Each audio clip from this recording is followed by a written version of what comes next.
The movie begins with a breathtaking shot of the forest, where a family of mountain lions is wandering peacefully among the trees. These lions live deep in the wilderness, away from the touch of humans. Among them is the father lion, a proud and wise creature, who suddenly stops and warns his family with a serious tone. He tells them never to trust humans. He explains that humans are extremely dangerous, that no matter how peaceful lions may be, humans have the power to take their lives in an instant. Hearing this, the youngest cub innocently raises a question. He asks, "But we mountain lions are peaceful by nature. We don't hurt anyone. Then why would humans want to hurt us?" The father lion sighs and admits that the cub is right in thinking they mean no harm. But then he adds something much darker. Humans can change their form at any time. Trusting them is nothing less than foolishness. Despite his father's strict warning, the young lion cub is restless. He is not ready to accept these words. He wants to see humans for himself, to understand what makes them so dangerous. And so, even after his father repeatedly forbids him, the young cub runs away, leaving the safety of his family, heading toward the place where humans live. At this moment, the scene suddenly shifts, and we are introduced to the main character of the story, Jay, a young boy. Jay wakes up abruptly, as if escaping a vivid dream. The dream he just saw was the vision of those lions, a vision that carries a shocking truth about who Jay really is. Because Jay is not just an ordinary human child. In reality, Jay is that very same lion cub. He is a shapeshifter, a being with two forms. He can live as an animal or transform into a human whenever he wishes. Years ago, Jay's curiosity about humans led him to take a human form and live among them. In doing so, he became separated from his real lion family, and since then, he has had no idea where his mother and father are. When the humans found him, they thought he was just a lost child and adopted him with open arms. He has been living with this family for years now, never once revealing his lion form. Over time, Jay even began to feel as if his lion powers were fading away, as though he was losing the ability to transform back into what he truly was. Now, in the present, we see Jay at the breakfast table with his adoptive family, a loving household made up of a mother, a father, and two siblings. They adore Jay as one of their own and never let him feel that he is adopted. None of them, of course, are aware that the boy sitting with them is actually a mountain lion in disguise. While they eat, the news suddenly reports a shocking incident. A plane was attacked by a massive flock of birds. The birds collided with the aircraft, forcing it to make an emergency landing. Thankfully, no one was killed, but the damage was severe. The news anchor further explains that this wasn't the first time such an event had occurred. In fact, animals and birds have been working together in strange attacks against humans multiple times before, almost as if they have formed an alliance against mankind. Scientists are still researching the reasons behind these bizarre incidents. Jay and his family watch the news in disbelief, unable to comprehend why animals would behave in this way. The next day, Jay's mother and sister take him on a trip to enroll at a new school. Jay doesn't want to go, but his family insists. They believe this school will broaden his mind, help him feel better about himself, and teach him more about the world. Along the way, they stop at a hotel for the night. While everyone rests, Jay notices something unusual: wolves sneaking through the shadows toward a nearby factory, moving with intent as if they have some special mission. This sight deeply unsettles him. By morning, they arrive at the school.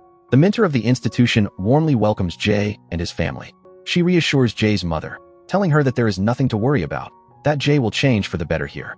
When you return to visit him, she says kindly, you will see many wonderful changes in him. All the children here live with great love for one another. Comforted by these words, Jay's mother hugs him goodbye and departs. Once they are gone, the mentor turns to Jay and reveals a shocking truth. She says, "We know everything about you. You are not an ordinary human. You are a shapeshifter. And not just you. Every child here is a shapeshifter. This school exists to train you all, to help you balance both your animal and human forms." Jay is stunned. No one has ever spoken to him about his secret before.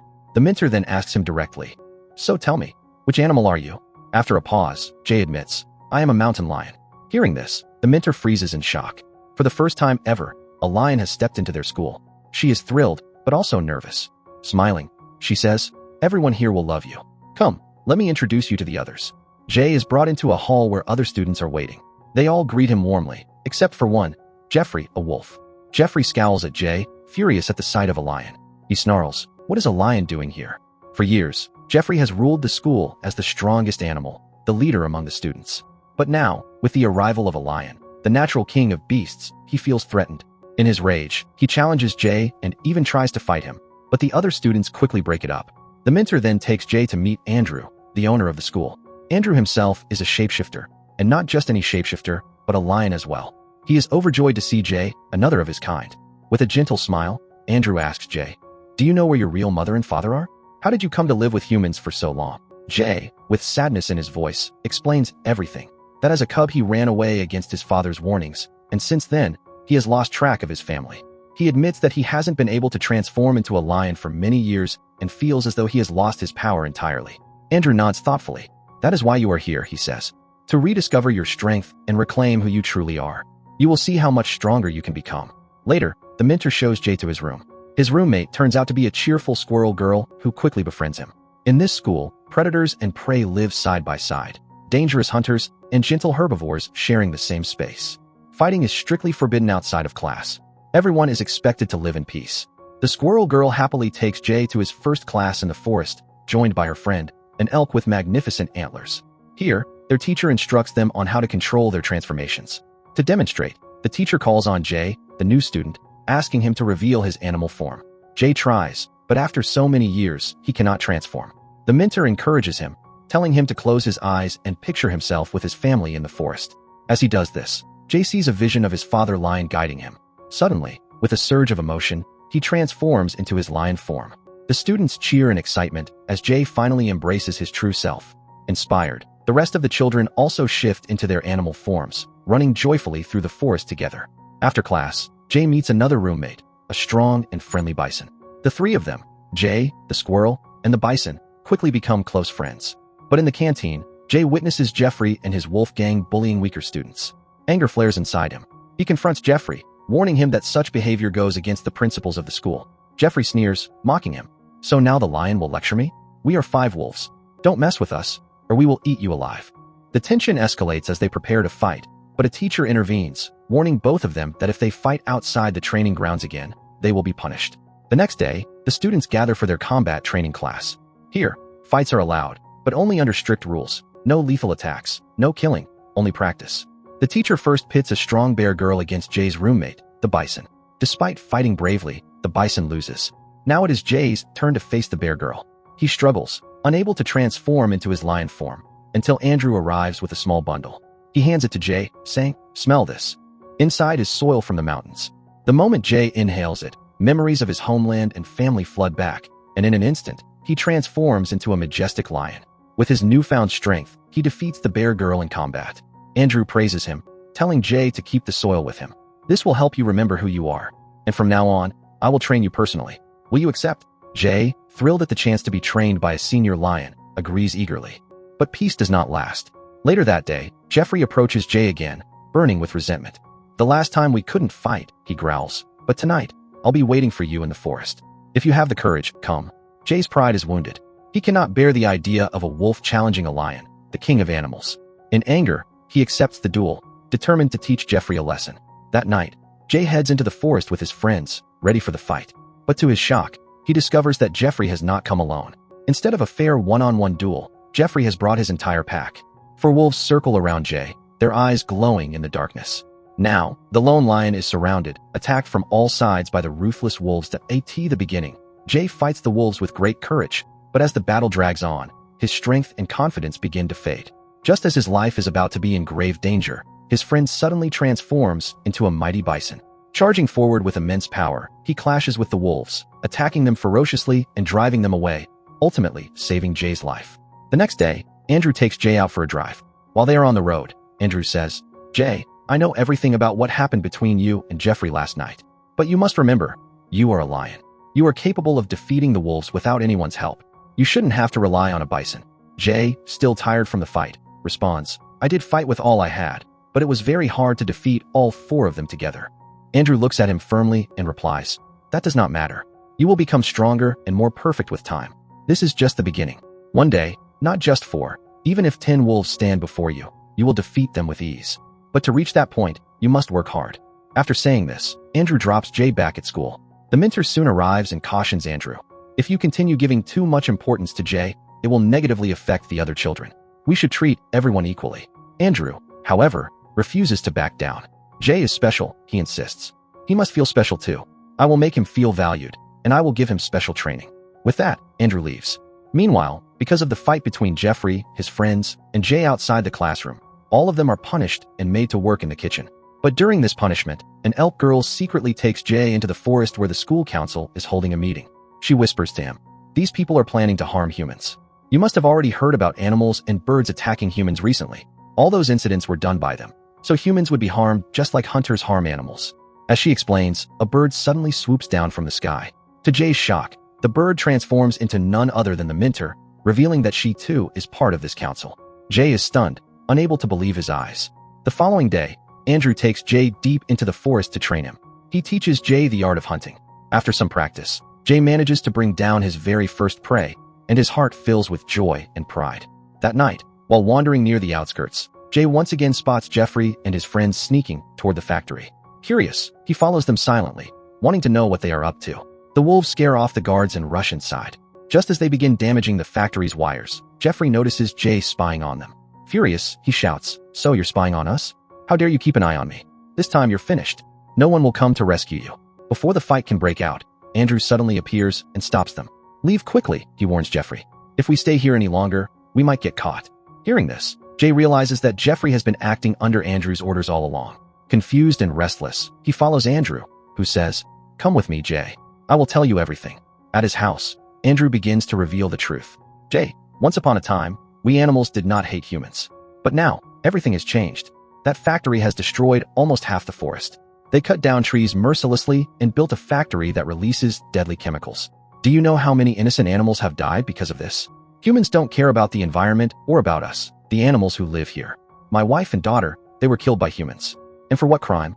For simply wandering in their own forest, their true home. But the humans would not spare them. Instead of improving, humans are becoming worse with time. They destroy more forests now than ever before. They kill more animals than ever before. So, we formed a team. Our mission is to make humans suffer. Just as they refuse to let us live in our forests, we will not let them live in peace in their homes. Jay, I called you here because you are special. I believe you will stand with us. Together, we will show humans who we truly are and what their real place is in this world." Jay listens, shocked and unsettled. His heart is torn, but he calmly replies, "I need time to think about this before I decide whether to help you or not." Andrew nods. "Fine, but answer quickly. A great mission lies ahead, and we need your help." The next day, Jay is racing with his friends when suddenly, the bison collides with a vehicle on the road. Thankfully, no one is hurt. When they check, Jay is stunned to see that the vehicle belongs to his own family, who had come to visit him. His family notices that Jay seems happy here at the school. They excitedly tell him, "We are going hiking on Saturday. You should come with us. We will have so much fun together." Jay happily agrees. Later, Jay receives a call from Andrew. "So Jay," Andrew asks, "what have you decided? On Saturday, we carry out our mission. Are you supporting us?" Jay replies firmly, "No, I cannot come. I have plans with my family." Andrew's tone turns cold and sharp. "Think carefully, Jay. You must decide whether you are with humans or with us animals." Without waiting for an answer, he disconnects the call. Jay is furious. "How dare you speak to me like that?" he mutters angrily. In his frustration, he runs deep into the forest as far as possible. Exhausted, he finally sits down to rest. At that moment, hunters spot him using a drone. They release vicious dogs to kill him, planning to capture Jay afterwards. Just then, a crow swoops down. It is not an ordinary bird. It is a shapeshifter, a student from Jay's own school. She destroys the drone and helps Jay escape. She begins leading him back to school, but midway, Jay grows tired and sits to rest. That's when the hunting dogs catch up. Before they can attack, Jay transforms into his human form, stunning even the dogs. At that critical moment, Andrew appears. He says grimly, "Jay, I searched for your lion family, but I have discovered the truth. They were all killed by hunters. Do you still wish to stand with the humans who took away your loved ones? Or will you now join us?" Jay, heartbroken, realizes he will never see his family again. Consumed with grief and anger, he agrees to support Andrew. Soon after, Andrew gathers his entire team and lays out the mission. First, we will scare off the guards. Then, we destroy the large machines. Finally, we will short-circuit the factory and make it explode. Everyone agrees. Jay, however, raises one condition. "Listen carefully, Andrew. We can destroy the humans' possessions, but no human life must be lost. That is my only term." Andrew nods, pretending to agree. "Fine. No lives will be taken. Only their machines and belongings will be destroyed." On the morning of the mission, Jay's family calls him. "Son, aren't you coming with us for the hike?" Jay forces a smile and says, "I'm sorry. I can't come this time. You all go and enjoy. I have something important to do." He hangs up and leaves with Andrew's group. The team gathers on the hill overlooking the factory. Enormous logs have been prepared. Their plan is to push the logs downhill, crushing the machines below. But as Jay looks down, his heart freezes. His family has come hiking to the very same area, directly below where the logs will fall. Panic sets in. He cries out, "Stop! Stop the mission! My family is down there. If these logs fall, they will be killed." He calls Andrew, pleading desperately. Please, stop this. You promised no human lives would be harmed. Andrew's reply is chilling. This is too big a mission, Jay. Sacrifices will be made. Do not worry. Anyway, they are not really your family. He disconnects the call without hesitation. Jay is filled with rage and regret. What a terrible mistake I've made by trusting Andrew, he thinks. Alone, he feels powerless. But at the right moment, his friends arrive, having realized that Jay was in trouble. Their support gives him new strength and hope. A fierce battle breaks out. Andrew's companions fight against Jay's friends, while Andrew himself arrives in his lion form to battle Jay directly. In the chaos, the ropes holding the logs snap, and the massive pieces of wood begin tumbling downhill. Jay's family, standing below, sees the logs just in time and manages to jump aside. But Jay's younger sister, lost in her own world with headphones on, does not hear a thing. Just as the logs are about to crush her, Jay rushes in, saving her life at the last second. Though Andrew's mission succeeds and the factory is destroyed, Jay's family survives, leaving him both relieved and furious. He confronts Andrew face to face. You lied to me. You said no humans would be harmed, but you never cared about that. I will never believe your words again. Turning away from Andrew forever, Jay returns to school with his friends. Everyone celebrates his bravery, proud that he stood against such deception and fought for what was right. The movie ends with a clear and powerful message. One must never harm the forests or their animals. Nature and humanity must live in balance, or both will suffer.